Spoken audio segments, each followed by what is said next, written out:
Hey, what's good? It's your boy, Mixtape Moth, and today I'm going to hit y'all with a review of the new Busta Rhymes album entitled Extinction Level Event 2, The Wrath of God. Let's get to it.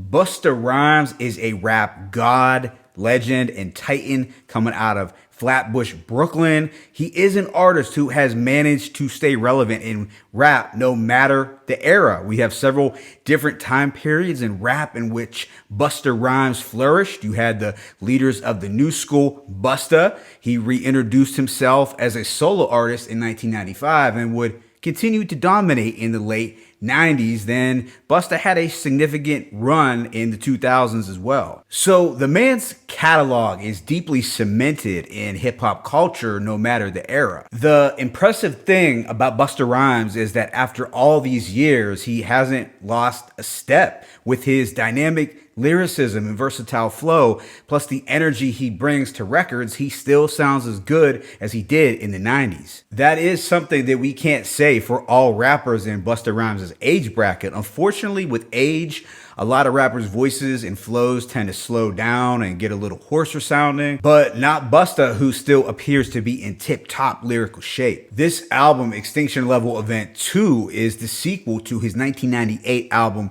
which was the most critically acclaimed album in his discography. That 1998 album was surely his most polished and commercially ambitious effort in the 90s. While I thought that project was good, I can't say that it is one of my favorite Busta Rhymes albums. On a personal level, I always preferred The Coming, When Disaster Strikes, and even The Big Bang over Extinction Level Event. Maybe that's a hot take, but The Coming and When Disaster Strikes had way more replay value for my ears, but I could see why people embraced Extinction Level Event nonetheless. So let's get into this new album. The apocalyptic visions found on the original continue here. Busta can be seen as this lyrical prophet who is either unleashing his fury down on the ignorant, or else he's giving out some game on how to take a more righteous path. There are fire and brimstone moments, but there are also boastful and high energy tracks, as well as records that deal with relationships and even current events. Now, I will say that this album is a long one, lasting at approximately an hour and 17 minutes. So you got to set aside a little time to make it through this project. With an album of this length, you can almost expect a few skips, and I'll get into which ones they are in the track-by-track breakdown. But let's talk about the production. You have two frequent Busta Rhymes contributors like Knots and DJ Scratch. You also have Swizz Beatz, Jay Dilla, Pete Rock, Rockwilder, Focus, DJ Premier, High Tech, Terrence Martin, Anderson .Paak, Dreddy, Shife, Ninth Wonder, and even Busta Rhymes himself. Overall, the production to some of these songs feels more lo-fi and rough around the edges than some of the more polished instrumentals found on his 1998 album. And I'm going to attribute this to the fact that Busta started recording some of this material as early as 2012. So look, as much as I dug this album, there are a few records that sound very dated in terms of the production. It's impossible for me to ignore. Now, this is no shade against Busta, so don't get it twisted, but some of these joints sound pretty old. Something about this album does remind me of Raekwon's Only Built for Cuban Links 2, in that both projects contain records that both artists had stashed away in the vaults for a number of years. I'm not saying that the two albums sound similar or that they are of the same quality. It's just that they both had old joints on deck. When we look at the features, the track list is a little misleading. I'm not saying that Busta hit us with the okie doke, but look, there are a couple artists listed as if they were features, but in reality, it's just a cappella verses from old records. I'm talking specifically about the songs that allegedly feature M.O.P., Belle Biv DeVoe, and Old Dirty Bastard. Look, I'm gonna keep it a buck. That did annoy me slightly, I'm not gonna lie. But with that being said, let me hit y'all with this track by track breakdown. The Extinction Level Event 2 intro is a cinematic opener. It has a bold and epic feel, much like his intro from 1998. Busta is hitting us with some spiritual bars, conspiracy theory references, and general words of caution. He also talks about how his 1998 album inspired a couple of big blockbuster movies. But it is Rakim who is really the highlight of this track for me. Not only does he rap over the sample of Nas's The World Is Yours, but he spits a really righteous and godly verse. He states, "Do you rep a nation bred for hating? Judgment day ain't far, don't get left debating, because what they thinking is the end of creation is actually the reincarnation of gods, the death of Satan." This is Rakim in his element. He was the original J Electronica in terms of the spiritual and God body references. He's been rapping like this since 1988, so he is not new to this. He's true to this. But yeah, this was a very strong opening track. The following, The Purge, is a short but ominous record where Busta seems to be likening the concept of the Purge movie to the political unrest that has occurred in recent months. This record is likely to conjure up imagery of riots, protests, or just the purge in general. This was produced by Swizz and Avenue Beats. I like the eerie horn, which has an alarming purge sound. After this, we have Strap Yourself Down, which features production from Pete Rock and the late great Jay Dilla. These are two separate beats. The first one is produced by Pete Rock, and you can tell from the Superfly sample at the beginning of the song. The second instrumental was produced by Jay Dilla. Both of these beats are the definition of lo-fi, rough, rugged, raw, basement style. These tracks almost feel like they shouldn't have been leaked because they are that lo-fi. Busta's flow on the first beat is so zany that it's somewhat hard to discern what he's saying, but I do dig the energy. On the second beat, I was getting some The Coming vibes by the way Busta was rapping. It took me back to his woo-ha days. After this, we have the Rock Wilder produced Czar, which acts like it features MOP, but it's really just a acapella from Annie Up. Either way, this is a surefire banger. I'm talking, this is that max out in the gym music where you drop the weights recklessly to the ground after your set.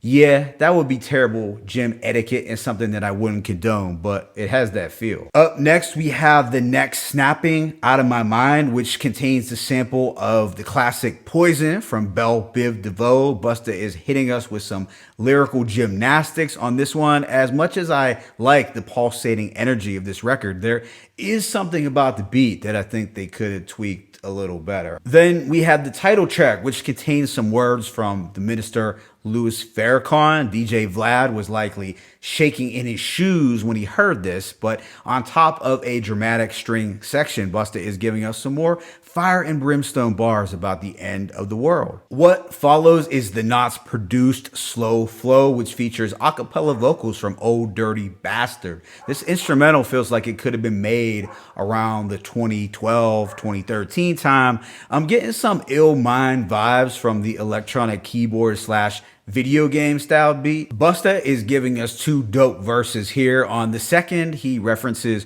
what he feels are classic albums, although I'm not exactly sure why he felt the need to add Carter 5 to a list that includes Illmatic, The War Report, and Only Built for Cuban Links. That was puzzling, Busta. The next track is Don't Go featuring Q-Tip. Now, I've always loved the chemistry that both Tip and Busta Rhymes possess. I really like the smooth and celestial quality to this instrumental. Both artists are just gliding over it, sounding godly. I like this record a lot and would consider it to be one of my favorites. After this, we had the DJ Scratch produced Boom. Now, I was getting some Genesis and Big Bang vibes from the production.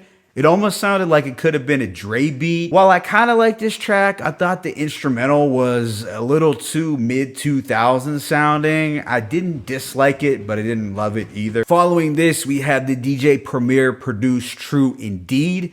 And yeah, it is hard to believe that after all these years, this is the first time that Busta received a beat from Premier, but the hip hop gods finally blessed us. This Primo beat is dirty, grimy, and lo-fi. I like this one a lot. I just wish it was a little longer since it is less than 2 minutes. Then we have Master Fard Mohammed, produced by High Tech and Terrence Martin. This features a verse from Rick Ross. It was just okay. I was really lukewarm about it, but the instrumental did sound like the quintessential Rick Ross beat. The luxurious jazz production was a nice breakup from some of the hard-hitting, high-energy tracks. Busta Rhymes, without a doubt, gave us his best verse on the entire project. He states, "I thank God for blessings of paths paved as a journey through a jungle of lions so unscathed, until I speak in tongues when I visit my aunt's grave, and hustle like a genius with the strength of a man's slave." His whole verse was really poetic and powerful. I kind of wish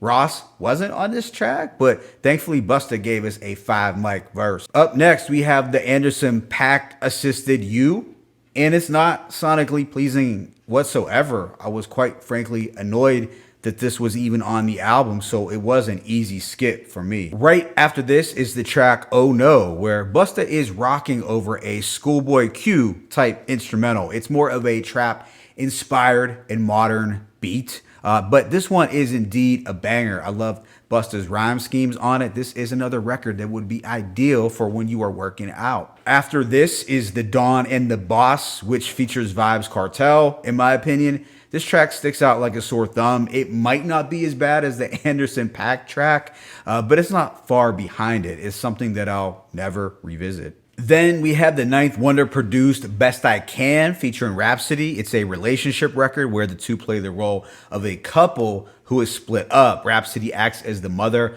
of his child. She admits to dropping the ball, while Busta plays the role of the hardworking dad who can be seen as the victim of the mom's toxicity. This has a dusty and soulful loop that is signature for Ninth Wonder. I think this was another strong moment on the album. The track Where I Belong featuring Mariah Carey finds the two reuniting to try to recreate the magic from their original single back in 2002. The Rick Rock beat sounds very similar to the original. I guess it's not bad, especially if you like early 2000s R&B, but is this something that we really wanted to hear from Busta in 2020? I mean, at least I didn't. Up next, we have Busta getting a little introspective on the track Deep Thought. I love the mellow and minimalistic production. This feels like a Tribe Called Quest beat from the late 90s. On here, Busta is venting to his girl.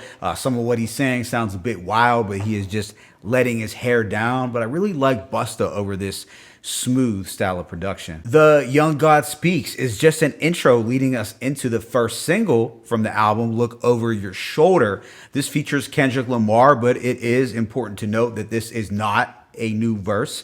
I'm not exactly sure when it was recorded, but it has to be at least more than 3 years old. I really like the laid back and jazzy instrumental, and of course the Jackson 5 I'll Be There sample was really dope. It has a classic piano driven boom bap feel. Then we get You Will Never Find Another Me featuring Mary J. Blige. This was produced by Busta, but I am getting some Salaam Remi vibes from the beat. This feels like a score for a 70s blaxploitation flick meets maybe a James Bond movie. Mary J. Blige's vocals sound so vintage, as if she was a soul singer back in the late 60s and early 70s. Up next is the very classy and contemplative track Freedom. This features soulful vocals from Nikki Greer. From the content, this was likely one of the more recently recorded records. Busta talks about the pain mothers suffer after losing their children to police killings. So we are getting social commentary over some woodwind